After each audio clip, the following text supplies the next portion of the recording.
Servus, Glück auf und herzlich willkommen zu einem weiteren FC Bayern Talk.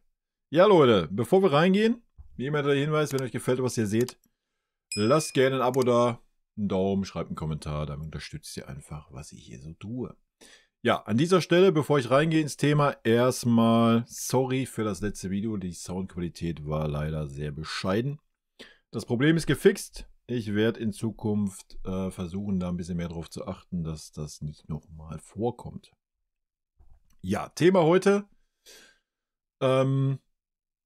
Mut zum Risiko. Oder mehr Mut zum Risiko, mehr Mut zur Jugend. Das ist das Thema dieses Videos. Das wird ein Video aus einer kleinen Dreierreihe. Der zweite Teil wird sein, wir schauen uns den Kader an, bevor jetzt die Transferperiode abgeschlossen ist. Ob die ganzen Dinge, die da so im Raum stehen, wirklich passen. Und das dritte Video wird Richtung Trainer gehen. Gut, aber wir fangen mit dem hier an. Dem Thema mehr Mut zur Jugend. Was meine ich damit? Wenn wir uns mal die letzten Jahre so anschauen, was so aus der Akademie hochkam oder auch die Talente, die wir verpflichtet haben. Und wenn man dann mal auf die Abgangsseite schaut, was wir weggeben, verleihen, verkaufen, dann sieht man da ein klares Muster, dass wir halt einfach keinen Mut haben. Ja, ja, Alexander Pavlovic, davor Musiala, und das war es. Ja. Stanisic,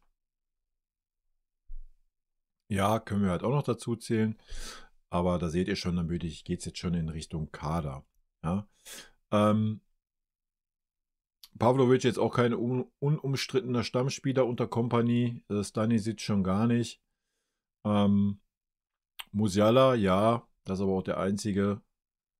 Alles andere, ja, ich denke eher Ergänzung wie Stammspieler. Ja. Pavlovic mit sicher so eine halbe Nummer. Das wird man sehen in der kommenden Saison, wie da ein Kompany mit ihm plant. Aber ja, wie gesagt, das wird jetzt schon in Richtung Kader gehen. Von daher bleiben wir bei den Spielern oder bei dem Verhalten der letzten Jahre und was sich ein bisschen ändern muss. Wenn wir mal reinschauen, ne? Das ist unsere aktuelle Abgangsliste. Mathis Tell 20, Franz Kretzig 22, Gabriel Vidovic 21. Daniel Peretz 25, Dané, Erik Dyer, ja, ablösefrei weg. Ibrahimovic 19 verliehen. Maurice Krattenmacher 19 verliehen. Thomas Müller und Ulle ist ja in Verhandlung. Also, sehen wir schon ein klares Muster. Gehen wir ein Jahr zurück, letztes Jahr. Mathis de Ligt 25, Mats Raui 26, Malik Tillmann 22, Mathis Tell 19, verliehen. Amino Sieb 21, Gabriel Vidovic 20, verliehen. Franz Quetzig 21, weg. Rein Saragossa 22, verliehen. Jonas Schenk 21, verkauft. Paul Wanner, verliehen. 18, Ibrahimovic 19, verliehen. Zvonarek 19, verliehen. Aznu 18, verliehen. Krattenbacher 18, verliehen. Kretzig 21, verliehen. Ja, wir sehen es, wir verleihen die Spieler in der Regel ein Jahr und manche sogar 3 Jahre, wenn wir jetzt mal den Vidovic im Auge behalten und den Ibrahimovic, gehen wir nochmal ein Jahr zurück, sehen wir nämlich dieselben Namen. Hier, Vidovic, verliehen für 500.000. Riari MB, Verkauf für 620.000, 20. Paul Wanner, das erste Mal verliehen, 17, vor 3 Jahren. Na, der geht jetzt dann in das dritte Jahr Leihe rein. Absolute Farce.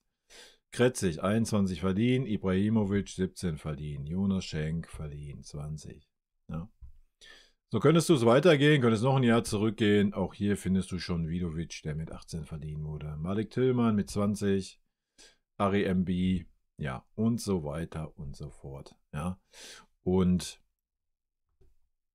das ist ein Riesenproblem. Ja, aus meiner Sicht. Wir müssen einfach den Mut zum Risiko haben. Ja? Es kann nicht sein, dass wir alle Spieler, die lange im Verein sind, die unbestritten ihren Anteil an den Erfolgen hatten, die unbestritten etablierte Spieler sind, dass wir die nur pudern und da nicht mal die Eier haben zu sagen, pass mal auf, Das ist jetzt der Lennart Kahl. Du bist der Serge Gnabry, das ist der Kingsley. Ihr drei kämpft jetzt um die Position des linken Außenbahnspielers. Ja, ich weiß, Lennart Kahl kommt eigentlich über die rechte Seite, Blasötz. Nur mal das Prinzip. Ja, das hätte schon vor Jahren passieren müssen. Ja, vor Jahren. Also aktuell habe ich den Eindruck, unser Verein ist einfach in der Zeit stehen geblieben. Ja? In unserem Verein ist es so, oh ja, du bist 17? Ja, alles klar. Klar, hier, du kannst hier bei den Profis mittrainieren. Ne? Schön am Training, räumst die Bälle weg, packst die Hütchen bei der Seite, dann gehst du zum Zeugwart und schrubbst die Schuhe. Wenn die Profis das noch selber machen müssten heutzutage, ja, würde das wahrscheinlich so laufen. Ja? Man ist gefühlt auf dem Stand stehen geblieben von vor 20 Jahren. Ja? Also, man holt keine Jugendspieler hoch und sagt, ja, geil, dass du da bist und wir gucken mal hier nach Leistung und der die beste Leistung bringt, der spielt. Ja, das passiert leider nicht. Und das ist schade und das ist eine Mutlosigkeit. Ja. Ich konnte das im letzten Jahr noch irgendwo nachvollziehen. Kommen wir später zu, wenn es um den Trainer geht in dem Video. Aber das Bild, was sich gerade abzeichnet, da ist ja keine Änderung in Sicht. Ja, da ist ja leider keine Änderung in Sicht. Man diskutiert jetzt darüber, dass man Paul Wanner weiterverleiht. What the fuck is going on? Ja? Der wurde verliehen in die zweite Liga. Hat er gut gemacht, ordentlich, hat den nächsten Step gemacht. Da wurde er verliehen in der ersten Liga in Heidenheim. Eine sehr, sehr starke Hinrunde, sehr, sehr starke Europapokalauftritte. In der Rückrunde, wo Heidenheim einfach in einer super schlechten Phase war, war er natürlich auch nicht überzeugend. Hat er für mich den nächsten Stepper gemacht. Ja? Und jetzt muss dieser Spieler zu einem Club, der ihm das bietet, was der FC Bayern bietet. Oder eine ähnliche Art Philosophie und eine ähnliche Art Fußball. Ja? Ich verstehe immer nicht diese Laien zu irgendwelchen Clubs, die gegen den Abstieg spielen. Ich raff es nicht. Nicht als Defensivspieler, let's go, fein. Ja, du wirst so viel Praxis kriegen, wie du dir nur wünschen kannst, ja. Aber doch nicht als Offensivjuwel. Was soll das einem offensiven Spieler bringen? Ja? Du hast einen Eran Kunda genommen, der hat eine super starke Vorbereitung letzte Saison gespielt, in den Testspielminuten, die er gekriegt hat. Alter, hat der mich maßlos begeistert. Ja, ich habe gedacht, da ist ein junger Shaqiri unterwegs. Steckst du dann in die Schweizer Liga bei einem Club, der gegen den Abstieg spielt? Was soll der sich da entwickeln? Wie soll der sich da entwickeln als offensiver Außenbahnspieler? Wie viele Aktionen wird er denn bei einem Club, der gegen den Abstieg spielt, bekommen? Die Clubs spielen ja nicht umsonst gegen den Abstieg. Ja, denen fehlt erstens die Qualität und zweitens, wenn sie gegen den Abstieg spielen, werden sie wahrscheinlich nicht die 60% Spielanteile oder Ballbesitz haben, wie es ist, wenn du beim FC Bayern Fußball spielst. Oder beim VfB Stuttgart. Ja? Oder. Ja? Das kannst du doch nicht vergleichen. Es ist ja schön, wenn man sagt, oh, das ist ein junges Talent, aber der gefällt mir noch nicht so im Zweikampfverhalten, das Defensivarbeit ist noch nicht so. Ey, alles gut, dann kannst du dem ein Jahr zum Abstiegskandidaten sticken. Da wird er lernen, was Arbeiten heißt, was Kämpfen heißt, was Defensivarbeit heißt. Ja? 100 Pro, gehe ich mit. Aber der wird doch da nicht anfangen zu sagen, oh, hier kann ich mich aber mal voll entfalten und meine Offensivfähigkeiten ausloten und mich da weiterentwickeln. Nee, weil du gar nicht die Möglichkeiten bekommst in deren Art Spiel. Ja, das ist das doch. Warum sah denn so ein Paul Wanner in der Rückrunde bei Heidenheim nicht gerade so gut aus? Ja, weil Heidenheim auch nicht diese Dominanz im Spiel hatte und gar nicht im Spiel waren. Ja, Paul Wanner ist das Paradebeispiel. Und eigentlich stehen gerade alle Zeichen auf volles Rohr Go bei uns. Ja? Du musst eigentlich sagen, ja hier, Paul, perfekt. Ja? Schön, dass du da bist. Du hast deine nächsten Steps gemacht. Du hast die Bundesliga-Erfahrung, du hast Europapokal-Erfahrung gesammelt. Let's go. Jamal Musiala ist verletzt. Wir haben keinen Zehner im Kader. Wir gehen mit dir in die Saison als Zehner. Wo ist das Problem? Was sehe ich nicht? Wo ist das Problem? Nochmal, der Junge hat Europapokal gespielt. Ja, und hat da überzeugt. Natürlich ist das keine Champions League, bla bla bla, ja, aber fang doch nicht an, jetzt wieder zu sagen, oh, wir müssen den Jungen aber nochmal ausleihen. Der hat ja noch gar keine Entwicklung, der hat ja noch gar keine Erfahrung gesammelt. Ja, ist doch Schwachsinn. Du verpflichtest einen Tom Bischoff, ja, der ein gutes Jahr jetzt bei Hoffenheim hatte, als was? Oh, die neue Hoffnung im zentralen Mittelfeld, der hat's ja drauf und so. Ja, und Paul Wanner hat dieselbe Entwicklung, ja. Und da redest du jetzt wieder davon, ihn nach Hamburg zu verleihen? Was soll er denn in Hamburg, Alter? Spielt er wieder gegen den Abstieg? Was ist denn da für eine Entwicklung? Meint ihr, der HSV wird in der Bundesliga auftreten und wird die Spiele dominieren? Boah, ja, vielleicht mal am Anfang, wenn die Euphorie noch da ist, bla, Sülz, kennen wir alle, ja. Aber, ey, Leute, bleibt doch mal auf dem Boden. Der Junge muss jetzt dahin, wo er den nächsten Step macht. Ja, und das ist in einer Mannschaft wie beim FC Bayern. Gerade für einen Offensivspieler ist das doch was ganz, ganz anderes. Ob du in der Offensive spielst, in einer Mannschaft, die 60% Ballbesitz hat, gefühlt 80, ja, wo du als Mitspieler einen Michael Olise, einen Harry Kane hast, ja, oder du spielst bei irgendeinem Abstiegskandidaten, wo du 3 Szenen im Spiel hast und deine Mitspieler Niveau haben wie Tuffertshausen, Alter. Ja, das kann man doch nicht vergleichen. Du musst den Jungen doch jetzt mal beurteilen. An was beurteilt man den Jungen denn gerade? Ja, an Heidenheim? Ja, dafür, dass es Heidenheim war, hat das überragend gemacht. Ja, du musst den doch jetzt einfach nehmen und sagen, hier, das ist unser Zehner in dem kommenden halben Jahr. Ja, und dann kannst du doch immer noch sagen, oh nee, also das reicht nicht. Ja, aber du musst dem Jungen doch jetzt mal die Chance geben und das Vertrauen schenken. Punkt. Ja, über was reden wir? Da musst du nicht anfangen und sagen, ich muss jetzt einen Moldemate verpflichten. Für was? Damit ich ohne Zehner spiele, damit ich mit 2 Stürmern spielen kann. Oder wie, oder was? Hä? What the fuck?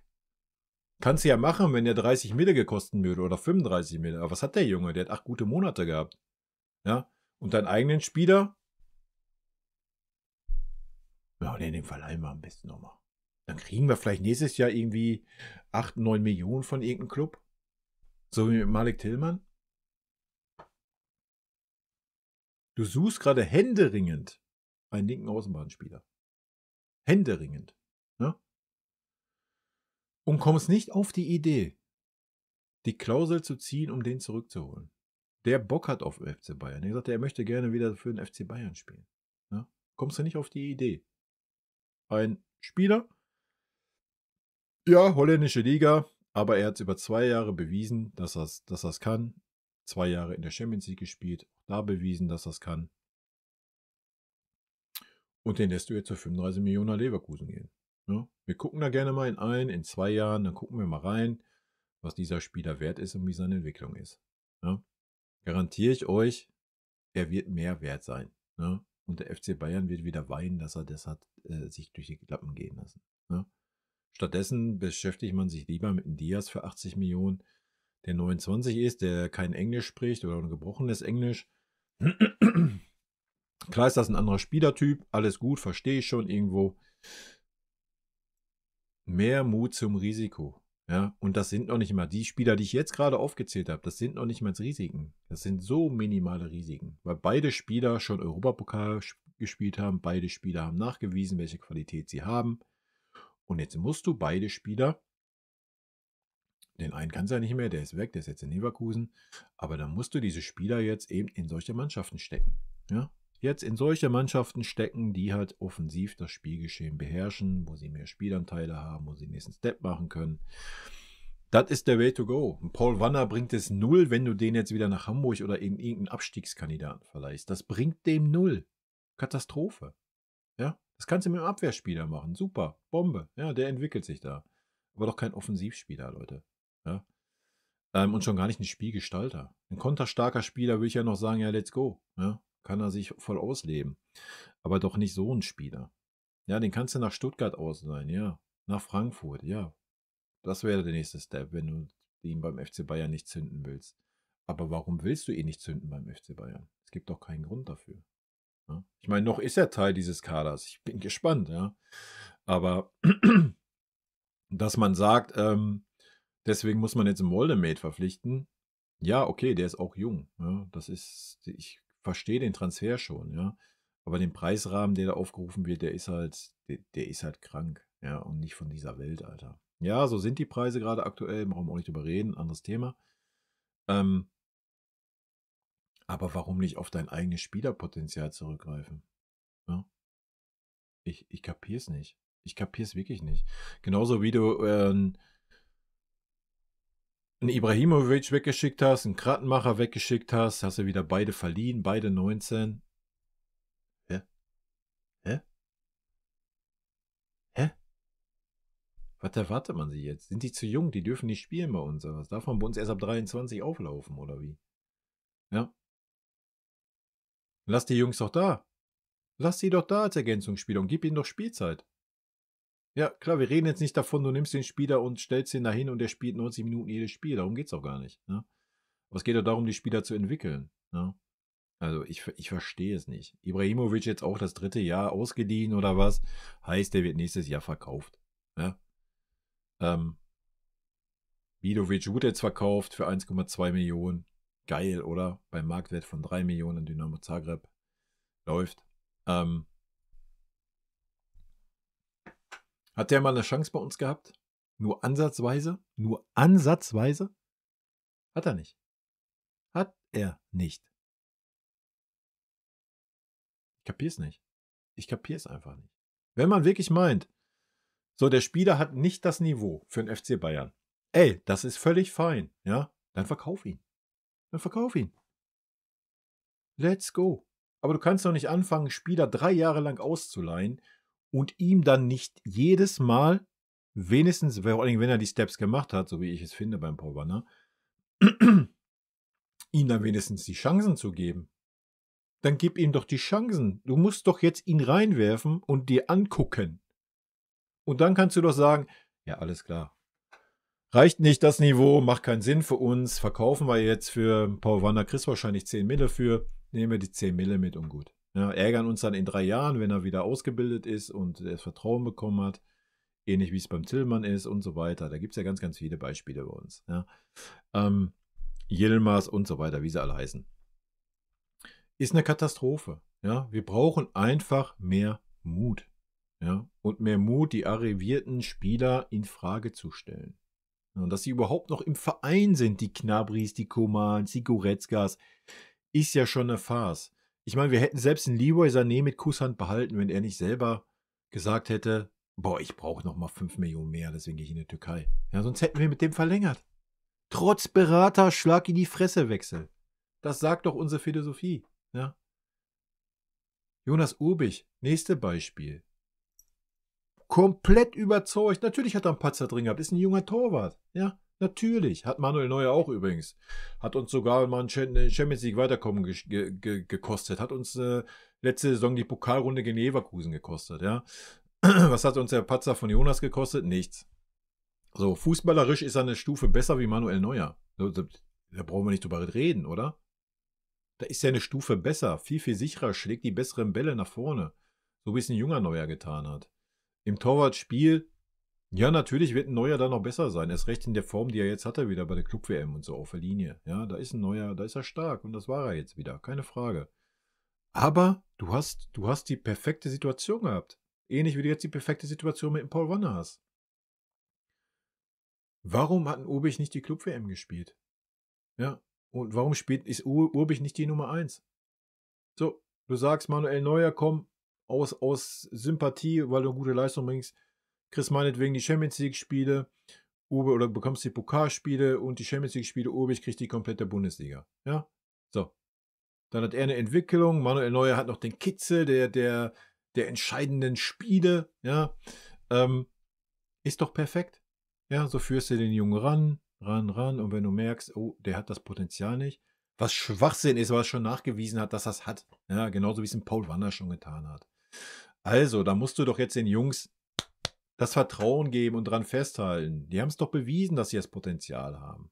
So, Feierabend, ja. Und nicht immer pudern.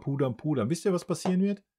Wir werden am Ende der Saison nochmal ein Jahr mit Manuel Neuer verlängern. Und danach verlängern wir nochmal ein Jahr mit Manuel Neuer. Ja, und sollte Manuel Neuer wieder erwarten, keinen Bock mehr haben nächste Saison und sagen, tschüssi, ich bin jetzt weg, Ja? Was wird der FC Bayern da machen? Ja, dann wird der 80, 90, 100 Millionen in die Hand nehmen und einen Torwart verpflichten. Ja? Weil man es wieder nicht geschissen kriegt, einen Jonas Urbich da jetzt als klare Nummer 1 für die Bundesliga hinzustellen. Ja? Katastrophe. Katastrophe. Junge, ich kriege zu viel, wenn ich darüber nachdenke. Ja? Mehr Mut. Mehr Mut. Lennart Kahl. Kusi Asare. Ja, pass auf, wir machen es mal so. Hier. Das ist unser Kader. Unser aktueller Kader für diese Saison. Ja. Leon Klanak. Kennt ihr den? Denke nicht, oder? Tarek Buchmann haben wir schon mal gehört. Existiert nicht wirklich, ne? Adam Aznu auch schon mal gehört. Existiert auch nicht wirklich. Wir sehen ihn ab und zu auf irgendwelchen Partys, aber beim FC Bayern existiert er nicht. Casiano Chiala. Alles, was ich bisher von ihm gesehen habe, Hut ab. Mittelfeld. Lovros Honarek. Paul Wanner. Davis Santo Daiba. Lennart Kahl. Angriff. Jona Kusi Asare. Rhein Saragossa. Ich meine, hier steht noch ein Thomas Müller drin. Also. Ja. Was denkt ihr denn, wie viele Namen wir davon sehen werden, wenn die Saison startet? Wie viele sehen wir davon? Lennart Kahl gehe ich von aus, ja. Den wird man, weil er geht ins letzte Jahr. Ja. Den musst du jetzt mit in den Profikader lassen. Dem musst du aber auch Spielzeit geben. Ansonsten ist der weg. Michael Ballack ist sein Berater. Der hat genug Ahnung von Fußball. Der wird sagen, was willst du beim FC Bayern? Da bekommst du keine Spielzeit. Da kannst du dich nicht weiterentwickeln. Das macht keinen Sinn. Geh zum Verein, wo du dich entwickeln kannst, wo du Spielzeit bekommst. Das wird es gewesen sein. Ja, sollten unsere Transferbemühungen alle scheitern, sehen wir vielleicht einen Paul Wanner. Ja. Alles andere wirst du nicht mehr sehen. Ne? Aber da gehen wir mal ein bisschen genauer darauf ein im Kadervideo. Ja, mehr Mut. Mehr Mut einfach. Warum nicht sagen? Wir nehmen den Chiala mal hinten dran, ja, in der Abwehrreihe. Adam Aznu geben wir die Spielzeit, die er benötigt, weil Alphonso Davies nicht zur Verfügung steht. Wir keinen Linksverteidiger haben, ja. Außer ein Rafa Guerrero oder ein Josip Stanisic, der das so mittel kann auf der linken Seite, finde ich. Warum nicht? Warum machst du nicht? Warum nimmst du nicht diesen Mut? Lennart Kahl. Ja, Feuer frei. Ja, wir brauchen jetzt nicht sagen, Lennart Kahl soll Stammspieler sein, aber Lennart Kahl musst du jetzt in der 60. Minute, der Erste, der eingewechselt wird auf dem Flügel, muss Lennart Kahl sein in dieser Saison. Und zwar durchgehend. Punkt. Und zwar durchgehend. Und wenn er überzeugt, 3-4 Mal hintereinander, ja, dann musst du ihm auch die Möglichkeit geben, von Anfang an zu spielen. Ein Jamal in Barcelona war auch nicht älter wie 17, er war sogar 16. Und war Stammspieler. Ja? So. Wenn die Jungs Talent haben, wenn sie das Durchsetzungsvermögen haben und wenn sie auf den Platz kriegen, müssen sie spielen, egal wie alt sie sind. Was ist das für ein Argument, dieses Alter? Ja? Ich meine, wenn Manuel Neuer bis 45 spielen kann und immer noch so hält, wie er jetzt hält, ja, dann kann ich auch sagen, ja, alles gut. Dann lassen Manuel Neuer bis 45 da stehen, wenn er das meint. Ja, dann senkt das Gehalt auf 5 Mille und dann sind wir uns einig. So, habe ich auch nichts gegen. Ja? Du hast die Spieler hinten dran, genau wie Paul Wanner. Warum willst du Paul Wanner jetzt verleihen? Habe ich schon eingangs gesagt, Musiala ist verletzt, zack, Paul Wanner dahin. Ja, Backup hast du Tom Bischoff. Noch einer, den hast du extra verpflichtet. Der ist gelernter Zehner, spielt jetzt eigentlich eher Achter. Ja, ungut ist.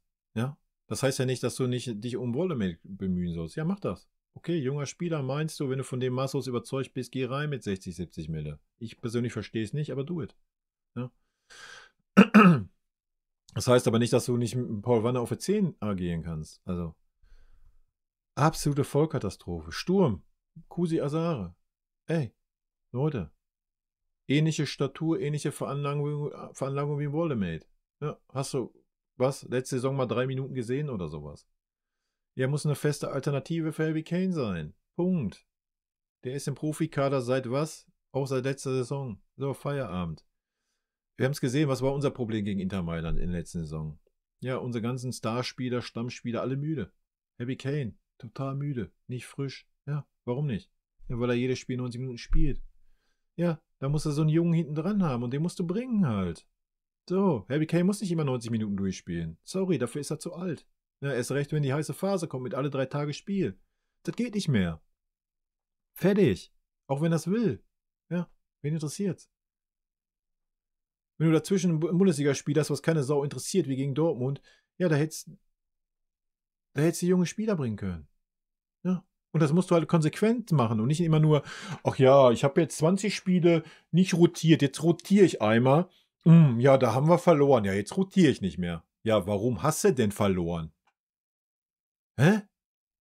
Du musst von Anfang an so anfangen. Du musst von Anfang an 16, 17, 18 Spieler integrieren, was dein Spielerpool ist. Ja, dann klappt das auch mit Rotation. Natürlich klappt das nicht, wenn du 20 Spiele die gleichen Spieler spielen lässt und dann einmal sagst, oh ja, jetzt rotiere ich aber. Ja, wie sollen die eingespielt sein? Das geht nicht. Ja. So, du musst mal wegkommen von deinen 12, 13, 14 Spielern. Du musst mal richtig hin. 16, 17, 18 Spieler. Die müssen ständig spielen, da muss rotiert werden. Das ist die Zukunft.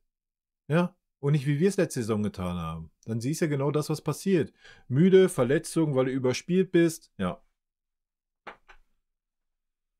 Mut zum Risiko. Du hast die Spieler hinten dran, die gut sind.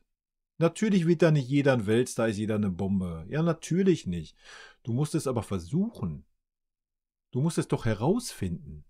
Ja, ich meine, du ziehst ja schon nicht jeden Spieler hoch. Du ziehst ja schon immer nur 2, 3 Mal hoch. So, aber da musst du denen doch auch die Chance geben. Und nicht so ein Ibrahimovic, ja, der kriegt mal eine Vorbereitungsspiel, dann kriegt er hier nochmal eine Halbzeit. Ach, den verleihen wir erstmal. Den Augen aus den Sinn. So, weißt du? Und jetzt kommt das Schlimme. Was ist denn das Schlimmste an dieser ganzen Sache? Rein Gravenberg mit 20 verpflichtet, mit 21 verkauft. Mathis Tell mit 19 verpflichtet, mit 21 verkauft. So. Plus, dass du deine eigenen Spieler nicht einbindest und sie vom Hof jagst. Welcher Spieler, der 20, 21 ist und schon überzeugt hat, würde denn freiwillig zum FC Bayern wechseln? Es gibt keinen. Also keinen, der ein bisschen sich mit dem FC Bayern beschäftigt. Kein seriöser Berater wird seinem Spieler raten, geht zum FC Bayern. Auf welcher Grundlage? Ja. Du bekommst keine Spielzeit, du bekommst kein Vertrauen. Nix. Ja, der Zug ist abgefahren. Der ist komplett abgefahren. Katastrophe. Ja, da muss ganz schnell ein Richtungswechsel her. Nochmal, ich setze mich nicht hier hin und sage, nehme jetzt einen Lennart K., schmeiß den da rein, sag dem, der ist der linke Außenspieler, Stammspieler. Ich weiß, er kommt eher über die rechte Seite, ist ein anderes Thema. Das sage ich doch gar nicht. Aber er muss der erste Einwechselspieler sein, wenn es darum geht, ein Flügelspieler wird ausgewechselt werden. Punkt. Und das die ganze Saison durch. Ohne Wenn und Aber. Und da ist das scheißegal, ob da noch ein Gnabry oder ein Coman auf der Bank rumschimmeln. Ja? So. Die interessieren keinen. Nur weil sie uralt eingesessene Spieler sind und 18 Millionen verdienen oder was? Nein. Ja, da muss ein Umdenken mal stattfinden. Es ist völlig fein, wenn du einen dahinter hast, der erfahren ist, der länger im Verein ist, wo du weißt, ja, das kann ich von dem erwarten, alles gut. Und danach musst du 2, 3 junge Wilde dahinter haben. Die kosten dich doch nichts. Was kosten sie dich? Nichts. Ja. Und du musst denen Spielzeit geben. Das ist der springende Punkt. Du musst denen eine Perspektive zeigen. Wenn sie die nicht haben, Lennart Karl wird weg sein nächstes Jahr. Der hat 1 Jahr Vertrag. So, der wird den doch nicht verlängern beim FC Bayern. Wenn du dem dieses Jahr keine Spielzeit gibst, kein Vertrauen schenkst, dann ist der weg. Ja. Wird sich woanders entwickeln und in 4 Jahren sitzt du wieder hier bis am Heulen, weil der für 100 Millionen irgendwo hinwechselt. Also absolute Vollkatastrophe. Ja, und nochmal, eingangs Paul Wanner, das beschreibt es eigentlich am besten. Wenn man den jetzt wirklich wieder verleihen sollte in dieser Transferperiode und oder ihm nicht die Chance gibt, jetzt die 10 zu bekleiden, sorry, dann kannst du dein Jugendprogramm einstellen. Ne? Warum haben wir gerade dieses Jugendprogramm? Soll ich euch das mal sagen, warum wir das haben? Weil es Pflicht ist, in Deutschland so und so viele deutsche Spieler in deiner Mannschaft zu haben. Ne? Und deswegen sind die auch alle nur im Profikader. Deswegen sind die Teil dieses Profikaders. Weil du eine gewisse Anzahl deutsche Spieler benötigst. Ne? Und ich glaube auch eine gewisse Anzahl junger Spieler, bin ich mir gerade nicht so sicher. Deswegen sind die Teil dieser Profimannschaft und stehen hier im Kader drin. Grandios, oder? Das ist der Grund. So, warum nutzt man das Potenzial dann nicht? Nein, man schiebt lieber anderen Vereinen 60, 80 Millionen in den Arsch für Spieler, die, ja, wo du dasselbe Risiko hast, wie als würdest du jetzt auf einen Jugendspieler setzen. Ne? Und nochmal, so ein Paul Wanner hat seine Erfahrungen gemacht. Der ist keine 17 wie Lennart Kahl. Also, ich verstehe es nicht. Ja, mein Take, mehr Mut. Mehr Mut, ja. Und vielleicht schon mal ein kleiner Schwank zum Trainervideo. Wenn der Trainer das nicht hat, wenn der Trainer jetzt gerade da sitzt und sagt, nee, ich mach das nicht, die sind mir zu jung, das will ich nicht. Ey, sorry, dass ich das so knallhart sage, dann ist er der verkehrte Trainer. Ja. Und da muss der Sportvorstand sagen, pass auf, das ist dein Kader, das ist dein Spieler, das sind deine Spieler. Sieh zu. Ja, da musst du den Trainer dazu zwingen. Fertig. Ja. Nicht der Trainer gibt eine Philosophie vor für den Verein, sondern der Verein. Ja. Und ich kann mir auch nicht vorstellen, dass eine Kompanie sagen würde, nee, die trage ich nicht mit. Ja. Aber das Gefühl gerade, dass er das unbedingt will, hat man nicht. Ja. Aber da greife ich ein bisschen vor. Von daher beende ich den Part mal hier. Mehr Mut zum Risiko. Nutzt die eigenen Stärken. Und ja, natürlich kann es in der Hose gehen. Natürlich kannst du so einen Lennart Kahl jetzt bringen und du merkst, ach du Scheiße, der ist maßlos überfordert. Ja, ja, aber ist doch okay. Dann kannst du ja immer noch sagen, komm, Winterpause, wir verleihen dich. Geh einen Stepper tiefer, entwickel dich da. Ja, und dann nimmst du den nächsten dahin. Er ist nicht der einzige Jugendspieler mit großem Potenzial auf den Außen bei uns. Ja. Aber in ihrer Kunde hast du ja weggeschickt. Den hast du ja verkauft. Den machst du ja. Letzter Punkt. Ich wollte eigentlich schon Ende machen, habe ich ganz vergessen. Ihrer Kunde. Gekauft mit Vorschlusslorbeeren, waren sämtliche europäische Topmannschaften dran. Du hast dich durchgesetzt, hast ihn gekauft. Hast ihn genommen, in eine Vorbereitung gesteckt, hat der super gespielt. Ja. Gut mittrainiert. Ich, wo er das Testspiel machen durfte, dachte ich, oh, ein junger Shaqiri, geil. Habe ich richtig Bock drauf. Sich reingeschmissen, geackert, gemacht, getan. Hat mir richtig gut gefallen. Was machst du als FC Bayern? Obwohl du da nur Coman, Sané und Gnabry hast? Ach nee, komm. Nee, für die 4. Liga ist er zu stark. Den gehen wir in die Schweiz, kann er gegen den Abstieg spielen. Dann kommt er zurück. Oh nee, den verkaufen wir. Den verkaufen wir in die 2. englische Liga. Kriegen wir 3 Millionen. Geil. Das machen wir. Das ist unser Sinn. Ey, ohne Scheiß. Wir sind stehen geblieben vor 20 Jahren mit diesem Verein, was das anbelangt. Und ganz ehrlich, ich meine, die Profimannschaft ist ja eh, die Fußballabteilung ist ja eh in der AG ausgegliedert. Ey, glieder den Campus nochmal aus. Ja. Und keine Ahnung. Such dir 3, 4 Vereine, die immer diese Spieler abnehmen und bilde die Spieler für diese Vereine aus. Bei uns bekommen sie doch eh keine Chancen. Ja. Dann tust du wenigstens noch was Gutes. Und bietest Spielern in Bayern noch eine gute Ausbildungsmöglichkeit. Weil die Ausbildung ist mit Sicherheit nicht schlecht bei uns. Ja.